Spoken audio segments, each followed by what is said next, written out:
آمین وعلی آلہ واصحابہ اجمعین وبعد۔ محترم بھائیو،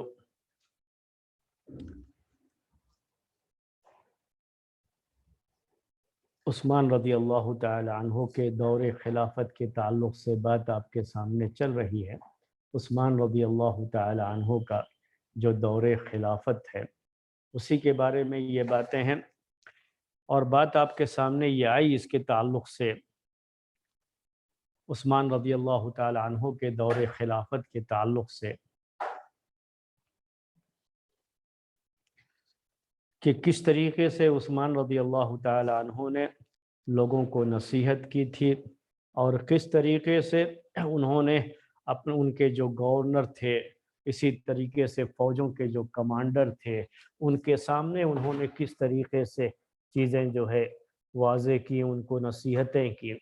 اسی طریقے سے انہوں نے اپنی زندگی میں عام لوگوں کو بھی جو نصیحتیں کی ہیں ان کا بھی جو ہے ذکر آپ کے سامنے آ چکا ہے، اور یہ ساری چیزیں بتاتی ہیں کہ انہوں نے پہلے ہی جو چیز واضح کر دی تھی وہ یہ ہے کہ عثمان رضی اللہ تعالی عنہ کا بھی دور خلافت یہ انہی جو ہے اصولوں پر قائم رہے گا جن اصولوں پر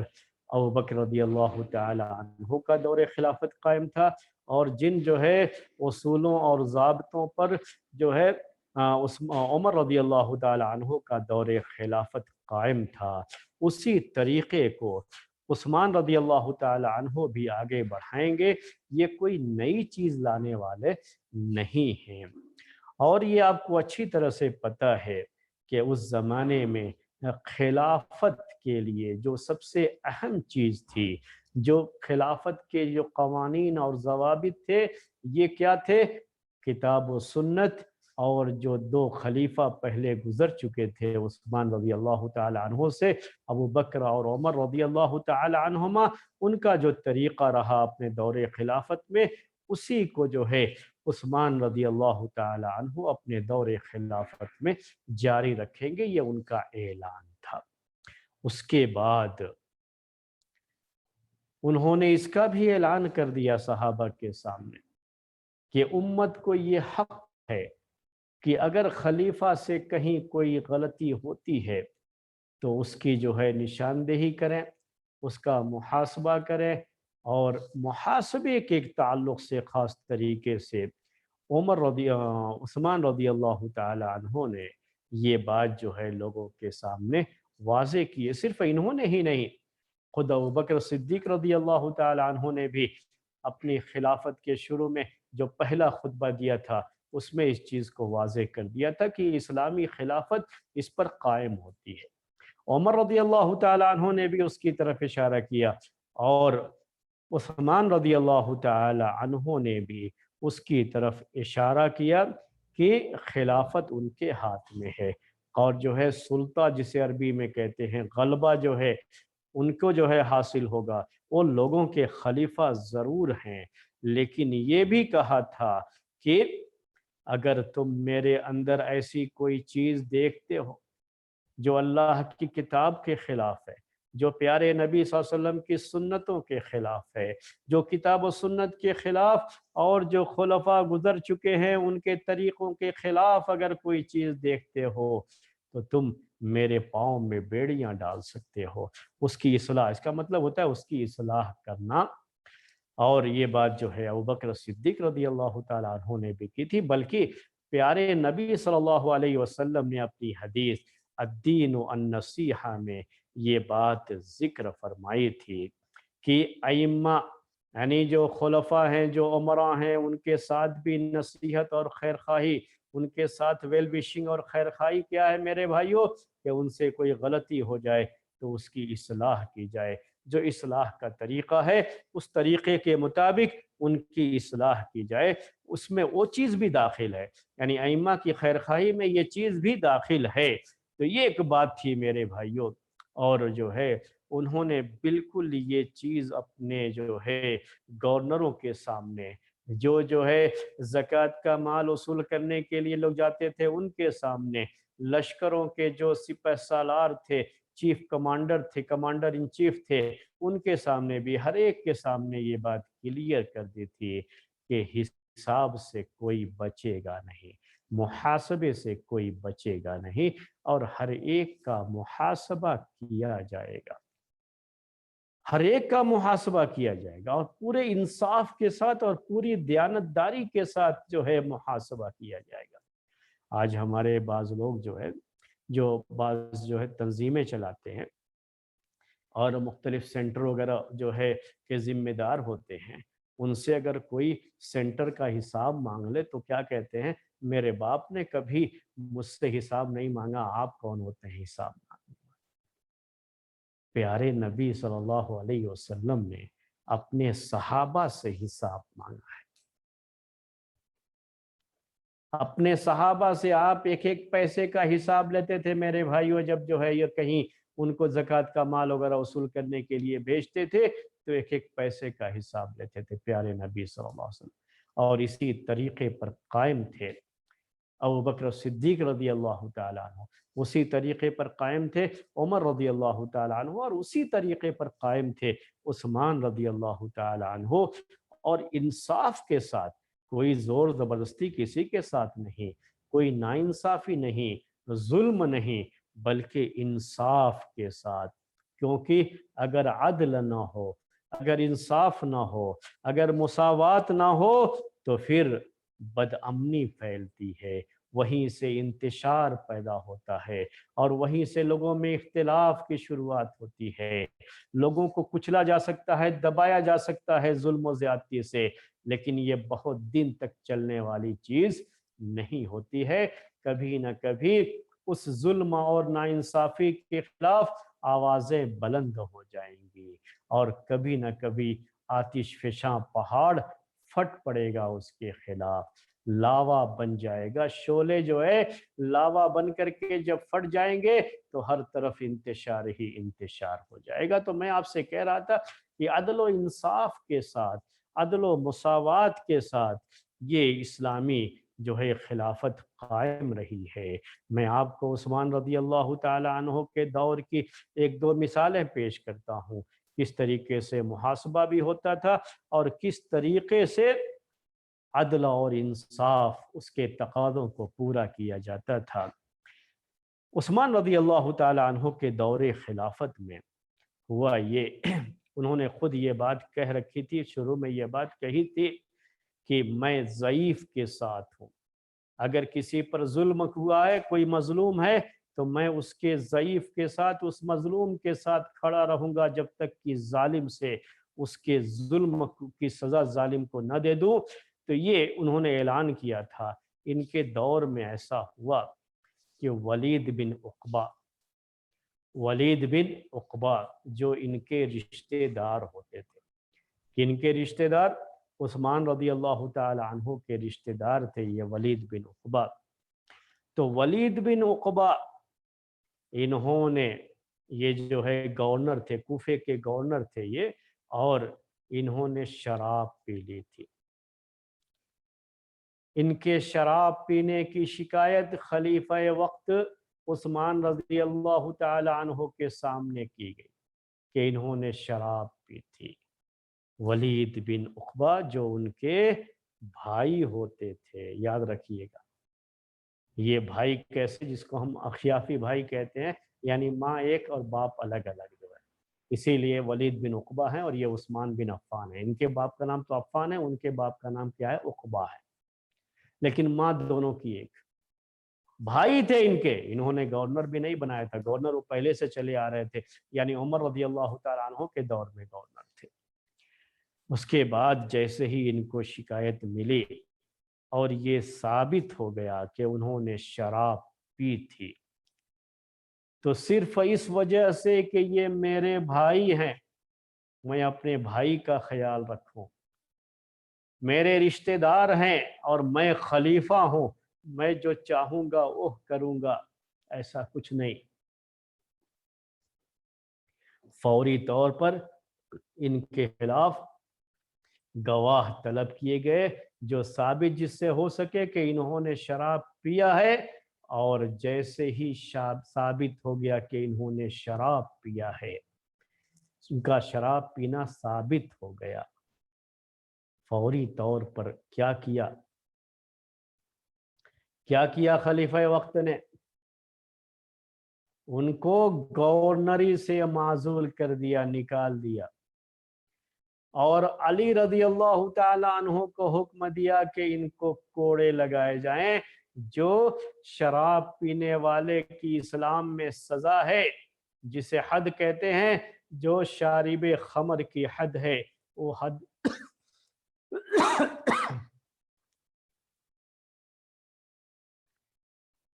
وہ سزا ان کے اوپر نافذ کی جائے۔ کوڑے بھی لگائے گئے اور گورنری سے ان کو معزول کر دیا گیا،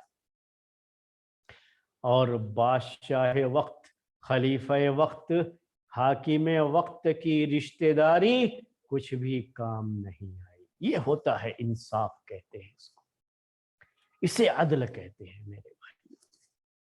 اس کے بعد ابو موسیٰ اشعری رضی اللہ تعالی عنہ کو وہاں کا گورنر انہوں نے بنایا۔ خیر یہ بات دوسری ہے، میں تو آپ کے سامنے یہ بتانا چاہ رہا تھا کہ کس طریقے سے جو ہے عدل و انصاف کے ساتھ یہ چیز قائم رہی۔ ایک مرتبہ عثمان رضی اللہ تعالی عنہ سے یہ ہو گیا کہ انہوں نے اپنے خادم کو کان جو ہے اس کا جو ہے اس پر غصہ آ گیا تھا ان کو، تو انہوں نے اس کے کان کو خوب رگڑا، جو ہے وہ اس کو کان کو جو ہے کیا کہتے ہیں اس کو، ہم اردو میں گوشمالی کرنا کہتے ہیں، ذرا فارسی لفظ ہے تو مشکل لفظ ہوگا، یعنی کان کو مروڑنا کہہ لیجئے، جو کسی زمانے میں سزا دینے کے لیے ایسا کیا جاتا تھا۔ تو بہت تکلیف ہوئی اس خادم کو جب عثمان رضی اللہ تعالی عنہ نے اس کے کان کو مروڑا، تکلیف ہوئی۔ تو اس میں یہ کہتے ہیں، روایت میں یہ بات ہے، تاریخ کی کتابوں میں یہ بات درج ہے کہ عثمان رضی اللہ تعالی عنہ کو اس رات نیند نہیں آ رہی تھی۔ اسے محاسبہ کہتے ہیں کہ اپنے ایک خادم کو، اب خلیفہ وقت ہیں تو کچھ بھی کریں گے، اپنے ایک خادم کو جو سزا دی ہے، کوئی بہت بڑی سزا نہیں تھی، وہ بھی خادم ہے، ان کا خادم ہے، لیکن اس کے باوجود جو ہے ان کو نیند نہیں آ رہی تھی۔ تو انہوں نے کیا کیا، اپنے خادم کو اپنے بستر پر بلایا اور اس سے یہ کہا کہ تم مجھ سے قصاص لے لو، قصاص لے لو، یعنی بدلہ لے لو اس کا کہ میں نے تمہارا کان مروڑا تھا، تم بھی میرا کان مروڑ دو۔ یہی مطلب ہوتا ہے بدلہ لینے کا،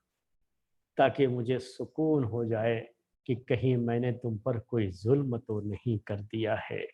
یہ جو ہے خلیفہ وقت ہے، خلیفہ وقت ہے میرے بھائیوں۔ اور خادم نے تو انکار کر دیا، نہیں میں ایسا تو نہیں کر سکتا میں، اور کوئی بات نہیں، میں کوئی آپ سے ناراض نہیں ہوں، جو ہو سکتا ہے اس موقع پر کہنے کی جو باتیں ہو سکتی ہیں یقیناً خادم کی طرف سے ہوئی ہوں گی، لیکن